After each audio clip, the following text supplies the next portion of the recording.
사도행전 2장 1절로 13절까지 말씀 교독하여 올리겠습니다.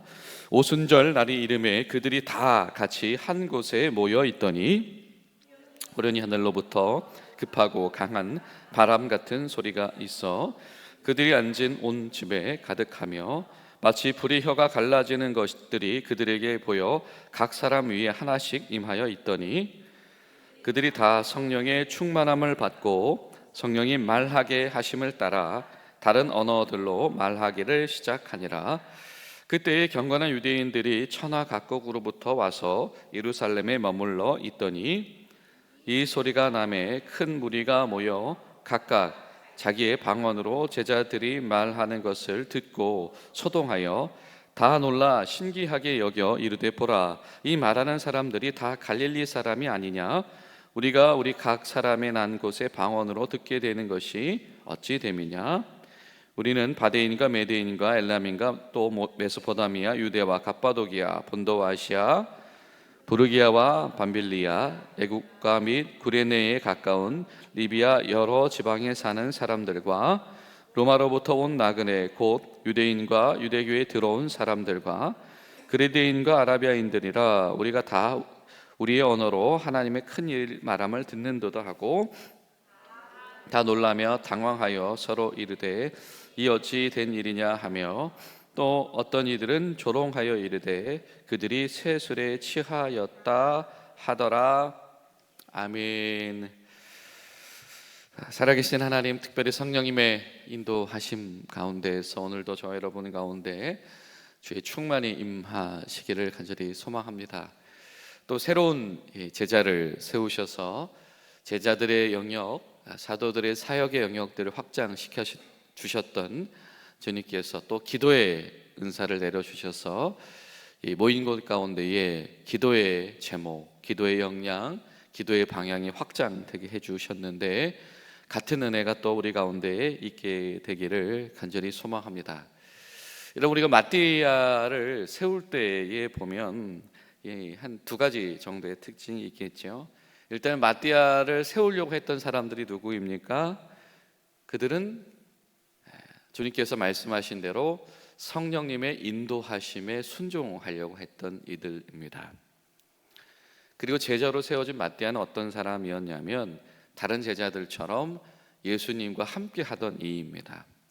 예수님께서 제자들로 불러내실 때, 그리고 십자가 사건, 그리고 부활의 시간, 모든 시간들을 함께 있었던, 동행했었던 자들 중에 하나다라고 성경이 말하고 있죠. 그렇습니다. 제자들은 어떤 때에 세워지는 것이냐면 이렇게 주님을 따르고 주님을 동행하는 사람들이 모여 있는 곳, 그리고 성령님의 인도하심에 순종하는 사람들이 모여 있는 곳에서 제자들이 세워집니다. 근데 오늘 보면 마찬가지로 성령의 충만은 어떠한 이들에게 임하느냐? 같은 사람들이죠. 그 사람들 어떤 사람들입니까? 예수님을 뒤따르는 사람들이고 예수님과 함께 있었던 사람들이어서 그 일의 증언자가 되는 사람들, 또 이 사람들은 성령님의 인도하심에 순종하는 사람들입니다. 그들이 성령의 충만을 입은 사람들이다. 사실 이 사도행전 2장의 메시지의 색채는 너무 강력하지요. 이 방언이라고 하는 내용을 담고 있기 때문에 모르는 성도님들이 없을 정도입니다.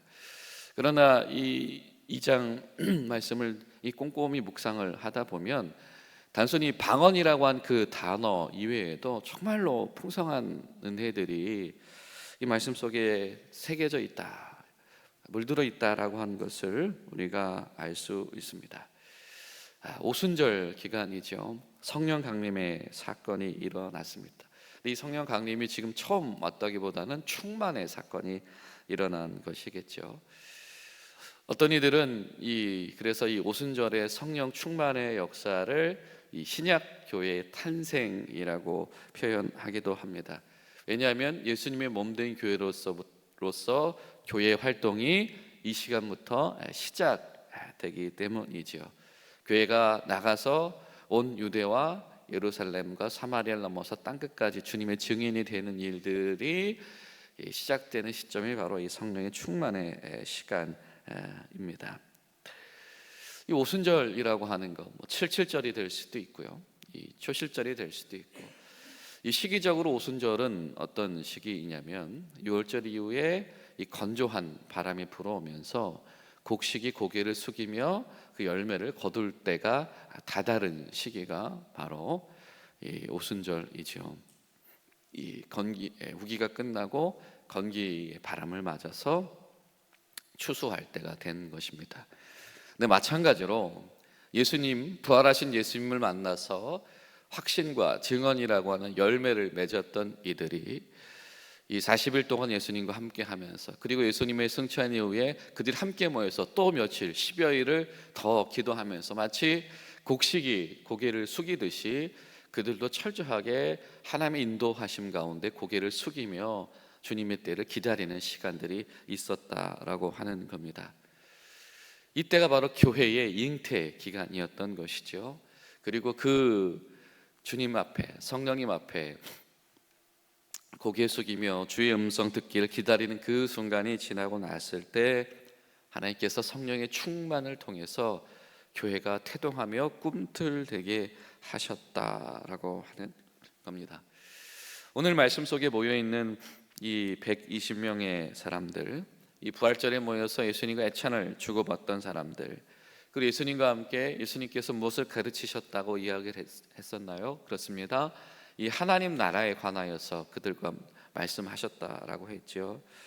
예수님을 만났던 사람들, 예수님을 만나서 부활의 증거를 가지고 있는 사람들, 그리고 하나님 나라의 말씀을 마음에 소망이 품고 있었던 사람들, 그리고 딴 길로 가지 않고 모여서 이 120명이 마음을 다하여서 기도하고 있었던 사람들, 이 사람들이 바로 최초의 교회다라고 하는 겁니다. 여러분, 교회는 이렇게 시작되는 겁니다. 교회는 자본으로 시작되는 것도 아니며 교단의 정책으로 시작되는 것도 아니며 교회는 어쩌다 보니 상황으로 시작되는 것도 아니라, 교회는 예수님의 증인 되어진 자들이 하나님 나라의 소망을 가지고 주님의 인도하심 앞에 함께 모여 기도하고 있을 때 그곳에서 시작되는 줄로 믿습니다. 여러분, 우리 교회도 주님께서 그렇게 태동하셨을 텐데, 우리 가운데 주님께서 태동시키시는 이 교회의 본질, 부활하신 예수님에 대한 확신과 증언, 그리고 하나님 나라에 대한 소망, 그리고 성령님의 인도하신 가운데 함께 모여 기도에 힘쓰는 이 본질이 우리 가운데 다시 견고해지는 복된 하루 될 수 있기를 간절히 소망합니다. 여러분, 이 성령의 역사는요, 이 생명의 역사죠. 한 사람이 이 역사가 시작되는 것은 그가 호흡을 튀며 이 세상 밖으로 태어나는 순간부터입니다. 우리 그리스도인들이 기독교인이다라고 인정되어지는 순간, 기독교인으로 활동하는 순간은 언제입니까? 그렇죠, 세례 받는 순간이죠. 그때부터 시작되는 겁니다. 마찬가지로 교회는 이 성령의 충만이라고 하는 이 성령 세례를 통하여서 그 활동이 시작되어졌다라고 하는 겁니다. 고린도전서 12장 13절을 보면 사도 바울이 이런 고백을 해요. 우리가 유대인이나 헬라인이나 종이나 자유인이나 다 한 성령으로 세례를 받아 한 몸이 되었고 또 다 한 성령을 마시게 하였느니라. 한 성령으로 세례를 받았다, 한 성령으로 마셨다. 우리가 성령 안에서 교회가 이렇게 시작되어져, 그렇게 시작되어진 교회가 그 모든 각자의 배경에 상관없이 하나의 교회다라고 하는 겁니다. 하나님 앞에서 받아 마셨다, 말씀이신 예수님, 생명이신 예수님을 받아 마셨다라고 하는 것, 그리고 그 주님이 나의 구주가 되심을 고백하게 되어진다라고 하는 것, 그리고 그 예수님 가운데서 내가 하나님의 자녀가 되었구나 라고 이야기할 수 있게 되어지는 것, 이것에는 인종이나 배경이나 모든 것이 다 상관이 없지요. 여러분, 우리가 이미 주님께서 이끄시는 부활의 증인이 되어서 예수님이 나의 구주심이 믿어지고, 그리고 우리가 하나님의 자녀인 것이 감사하며 감격한다면 저 여러분에게는 이미 성령 세례가 시작된 줄로 믿습니다. 우린 시작하신 그 성령의 충만을 이 제자들의 모습처럼 순종하면서 받드는 일밖에 남아있지 않다라고 하는 거, 여러분 우리가 그것을 기억해야 합니다. 단순히 오늘 본문 속에서 이 방언이라고 한 단어에 너무 매몰되지 않으며, 이 방언은 굉장히 귀한 은사이지요. 통로입니다. 무엇입니까? 기도가 확장되어지는 것입니다. 이런 표현이 등장을 해요. 이 사람들이 12절에 다 당황하며 놀랬다. 이들이 자기들의 언어로 하나님의 큰 일을 말하였다. 이들이 다양한 배경을 가지고 지금 다양한 어떤 국적의 언어적인 지금 습관을 가지고 있다 온 사람들인데, 심지어는 이 로마로부터 온 나그네 유대인들, 그리고 유대교에 들어온 비유대교인이었던 사람들 다 포함했는데, 그들이 그 말씨가 무엇인지 그리고 그 말의 내용이 무엇인지가 다 들려지기 시작을 했다라고 하는 거죠. 사도 바울이 말했던 것처럼 이들이 다 하나가 되어지는 겁니다. 그런데 이 그냥 단순히 외국어가 들려지는 사건은 아니죠. 왜냐하면 듣지 못하는 이들도 있었기 때문이다라고 하는 겁니다. 하나님 나라의 일을 듣게 되어지는 이들, 또 하나님 나라의 일을 말하게 되어지는 이들, 그리고 그들이 자신들이 가지고 있었던 인식의 한계, 그리고 경험의 한계를 넘어서 하나 되게 되어지는 일. 여러분, 이 방언의 사건은 단순히 새로운 언어로 기도를 했다, 한 사람에게 영적인 신비한 사건이 일어났다의 차원이 아니죠. 무엇입니까? 교회의 기도가 확장되어지며 연결되어지며 일치되어지는 정말로 대단한 사건인 줄로 믿습니다. 여러분, 우리의 기도도 하나님의 인도하심과 성령님의 인도하심 가운데서 그렇게 커져 나가게 되기를 간절히 소망합니다. 우리 인식의 한계를 넘어서며, 우리 경험을 넘어서며, 우리의 어떤 단순 개인의 기도 제목을 넘어서며 하나님이 이끄시는 큰 이끄심의 세계 속으로 나아가며, 그러나 동시에 그 기도가 하나로 연결되어지고 한 몸으로 연결되어지는 것, 여러분 이것이 바로 진정한 성령의 인도하십니다. 우리 모인 곳의 기도가 그와 같이 되기를 바랍니다. 또 오늘 말씀은 이렇게 이야기를 하죠. 오순절 날이 이미 이르렀는데 그들은 어떻게 해요? 모이기 시작했다고 이야기합니까? 이미 모여 있었다라고 이야기합니까? 이미 모여 있었다라고 이야기를 합니다. 뒤에 이어지는 15절을 보면 베드로가 설교할 때 이런 표현을 써요. 제3시, 아침 9시부터 모여 있었다라고 하는 겁니다. 여러분, 이 사람들이 아침 9시에 어떻게 모여 있었을까요? 어떻게, 왜 모여 있었을까? 그날 초기에 왔었던 겁니까? 아니죠. 이미 그들은 이른 시간부터 모여 있는 습관, 주님께서 그들을 찾아오시며 그들을 먹이시며 부활하신 그날의 아침을 소망하는 습관이 이미 정착되어져 있었던 이들이다라고 하는 겁니다. 이를테면 우리 새벽기도의 멤버 같은 분들이죠. 여러분, 그러니까 확률적으로 여러분에게 성령의 충만이 임할 확률이 높을 수도 있습니다. 희망을 가지십시오. 근데 농담이 아니라 진실이죠. 이 사람들은 모여 있었습니다. 왜? 주님께서 너희들은 모여서 기다리라고 하셨거든요. 정말로 주님의 사소한 호흡까지도 순종하는 사람들이었습니다. 이들은 모이기에 힘쓰며 모여서 기도하는 일에 힘쓰는 사람들이었다. 여러분, 어떤 이들에게 성령의 충만이 임하겠습니까? 심각하게 기도하는 사람, 세게 기도하는 사람, 네, 물론 그럴 수도 있지요. 그러나 이것은 감정의 격변이라고 하는 오해를 낳을 수도 있습니다. 그것보다도 성령은 함께 모이기를 힘쓰며 이미 모여 있었고, 이미 모여서 함께 한 몸으로 기도하고 있었고, 이미 모여서 주님 말씀에 순종하기로 마음을 다 합했던 사람들, 그 사람들에게 임하셨다라고 이야기를 합니다. 또 2절을 보면 이런 표현이 등장을 해요. 드디어 홀현이 갑자기 기대하지도 못했던, 예고하지도 못했던 순간이에요. 여러분, 이 성령의 충만은 뭐 분위기 조성해서 하는 게 아닙니다. 그렇죠? 자, 지금부터 세게 성령의 충만을 받게 집에 돌아가지 마십시다. 여러분, 그런 식으로 하는 것이 결코 아니다라고 하는 거예요. 그거는 그냥 흥분인 거죠. 종교적인 열광인 것입니다. 자, 홀연히 기도하러 모여있던 자들, 준비되어 있던 자들에게 급하고 강한 바람 같은 소리가 있었는데, 심지어 이들이 뭐 하고 있었어요? 앉아 있었대요. 지금 막 뭐 일어나서 두 손 들고 기도도 한다든지 뭐 엎드려 있다든지 그런 게 아니고요. 이들이 앉아 있었대요. 앉아 있는 경우는 보통 뭐 하는 경우죠? 예, 음식을 나눈다든지 이야기를 나눈다든지. 지금 밥 먹는 건 아니니까 보통은 이 사람들이 지금 기도하러 모였던 사람들이 아마 말씀을 나누고 서로 격려하고 또 서로의 형편을 물어봐주고 말씀을 청종하면서 듣고 있었던 아마 그런 자리였을 겁니다.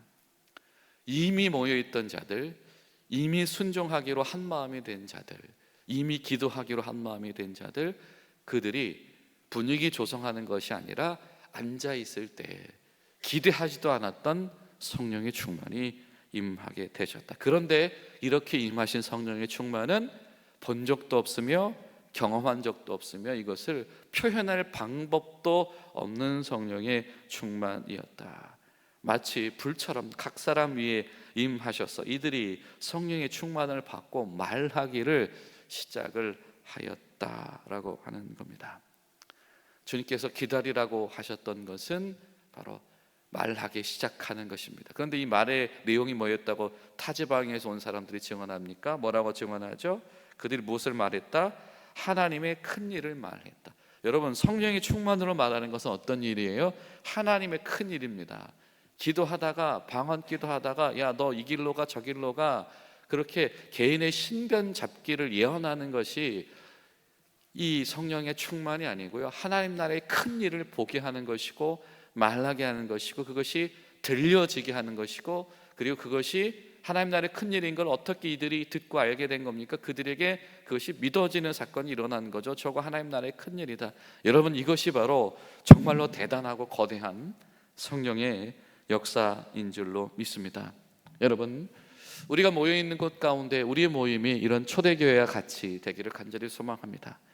이미 모여있는 자들, 이미 한마음이 된 자들, 이미 기도하는 자들, 이미 주의 말씀을 고대하는 자들에게 주시는 성령의 충만이 하나님의 위대한 일을 품게 하고 증언하게 하고 그동안 듣지 못했던, 어떻게 보면 영적으로 가로막혀 있었던, 영적인 질병이 있었던 각 지방에서 온 사람들의 귀한 마음이 뚫려지고 열려지게 되어지며 심지어 이 성령의 충만을 입은 베드로의 설교에 죄인들이 회개하기 시작을 하죠. 바로 그러한 역사가 시작되는 겁니다. 여러분, 예기치도 못했던 시간에 우리 교회로부터 시작되어지시고 새 힘을 주시는 성령의 역사 충만을 고대하며 한 마음으로 기도하는 저 여러분들 되시기를 예수님의 이름으로 축복합니다. 기도하시겠습니다. 살아계신 좋으신 아버지 하나님, 주님 감사드립니다.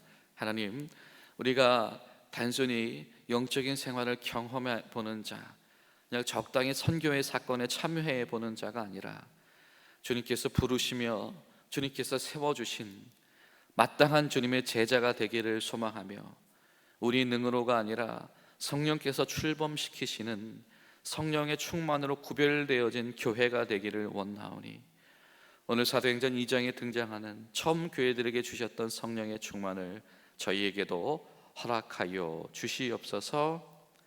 예수님의 이름으로 기도하옵나이다. 아멘.